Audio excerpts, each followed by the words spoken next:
So how strong is a .DK build? Well, we combine two sets that just allow us to steamroll over opponents with an insane amount of DPS. In some fights I was hitting over 5k with this build, just absolutely melting opponents. If you don't believe me, roll the clips.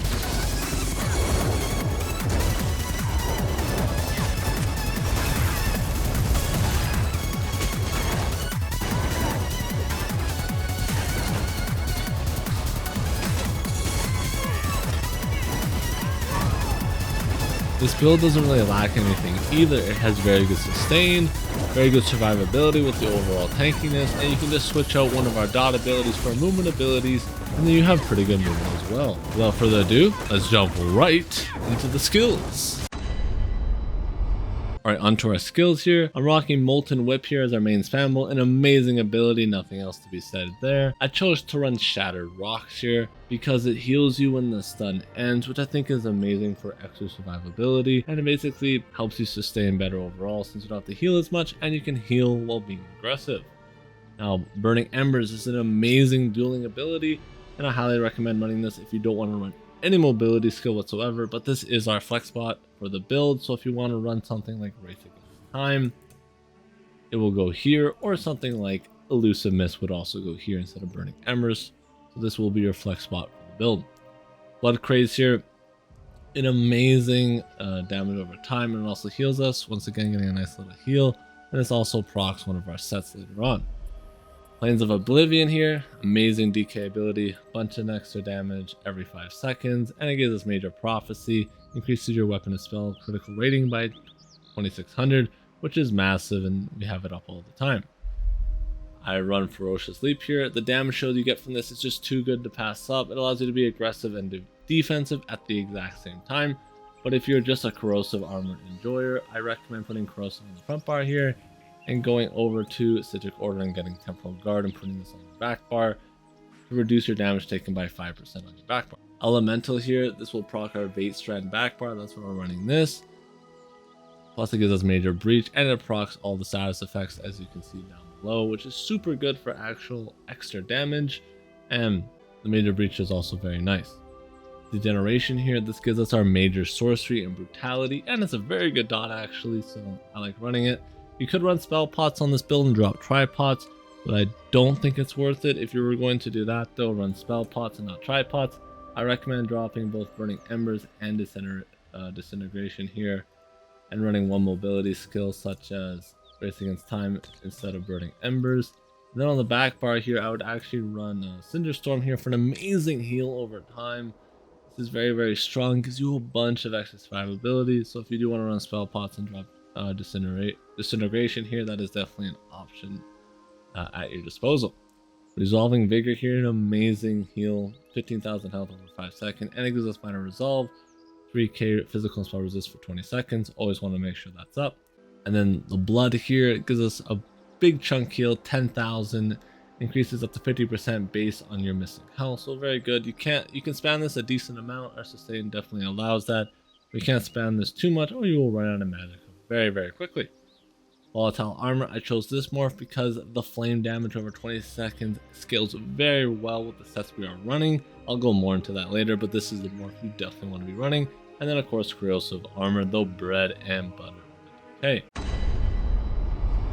Onto our stat sheet here.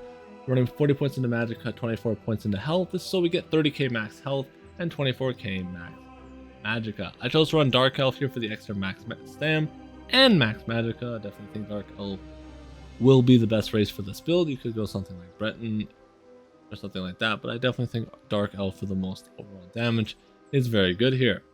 I chose to run the Astronaut here for extra magical recovery, and Smoke Bear Haunt once again just for the extra sustain it gives. If you want to run the max stat food instead and think you have good enough sustain to do so, that is another option. I personally believe that running extra sustain basically allows you to do more damage because you can be more aggressive. You can be more aggressive overall, and having extra sustain allows you to do that more freely. That's why I like the extra sustain that Smoke Bear Haunch gives us along with the Attribute. Also built up is 5700 weapon damage, 2k matter recovery, 1700 stamina recovery, 25% weapon and spell critical, 6500 penetration, with 29k spell and physical resistance on both our front and back bar, and our 1500 crit resist. Vampire CH3 is a must for every PvP build, and that is just simply because this outstanding passive right here on death reduces your damage taken by 30% based on your missing health.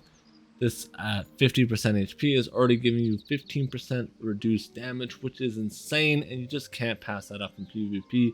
It's just too good. And I do think this kind of needs a nerf. This is one of the reasons why everyone is so unbelievably tanky in PvP, is because undeath is just so insanely strong. Even when they're in execute range, they're getting so much damage reduction, it doesn't feel like they're in execute range. Alright, on to our sets here. For our one piece, I'm running the recovery here. You could run whatever you want. If you want to run extra damage, I recommend the penetration one, or armor if you want to be a bit more tanky, but I think the recovery is definitely the way to go. For our mythic, we are running Sea Serpent Coil. I think this is just the best mythic to run at the moment in the game. It's just too good to pass up. It gives you Major Berserk, increasing your damage down by 10%. Flat damage is always super useful. And increase your weapon and spell down by 430 for 10 seconds. This is basically almost 100% uptime in a fight. So this is just so useful in my opinion. You should always be running this over other mythics, unless you don't like the snare it gives, but there's a bunch of ways you can get around the snare by bunny hopping or using like Elusive Mist, for example. The snare doesn't hurt you that much at all with those. So I really like running Sea Serpent Coil because of that. And then for other set, we'll be Draken here. We're running this on the front bar. When we are on our front bar, it is activated here. Increases your damage down by 330, but reduces your healing taken by 10%. Getting your healing reduced by 10% does suck, but since it's only on our front bar, it actually doesn't hurt us very much at all. And the extra damage that this gives by 330 is very high. It's a lot higher than you may think, and I'll go more, and I'll explain that a little bit later. And for our artillery, we're all running Infused 2 weapon and spell damage glyphs here, and 1 reduced magic cost glyph. I once again like to run this because I just like the extra sustain it gives. And I am of the believer of, if you have a lot of sustain, you can just be a lot more aggressive and just deal a lot more overall damage, so you don't have to worry about running out of resources as much. And it just makes, and the build's also just overall easier to play, since you can mess up more and still have lots of resources in the tank. For our weapons here, we are running Charge, 1 Flame, and Nerdhone Poison. The reason why you want to run Charge here is to make sure you're always proccing that flame damage glyph, and the reason why you run Flame and Poison here is for this DK passive here, Combustion. Whenever you apply Burning to an enemy, you restore 1000 magicka. Whenever you apply Poison to an enemy, you restore 1000 stamina. These effects can occur once every 3 seconds individually of each other, so these can basically occur once every 3 seconds. So you basically want to be applying Flame and Poison as much as humanly possible, and this allows us to do that very easily, since when we use Blood Craze here, both our weapons hit.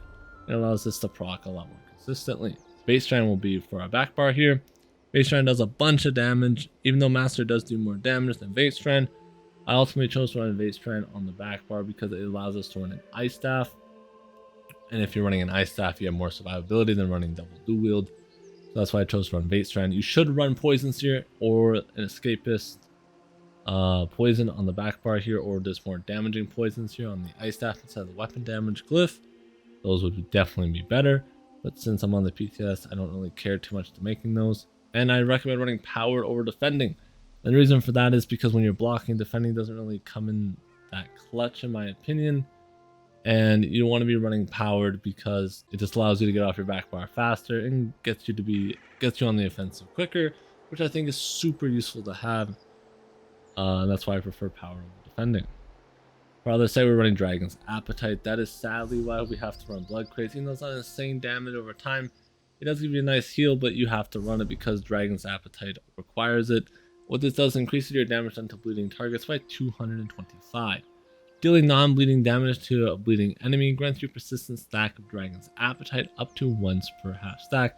After 10 stacks, you consume Dragon's Appetite and heal for 9,000 health.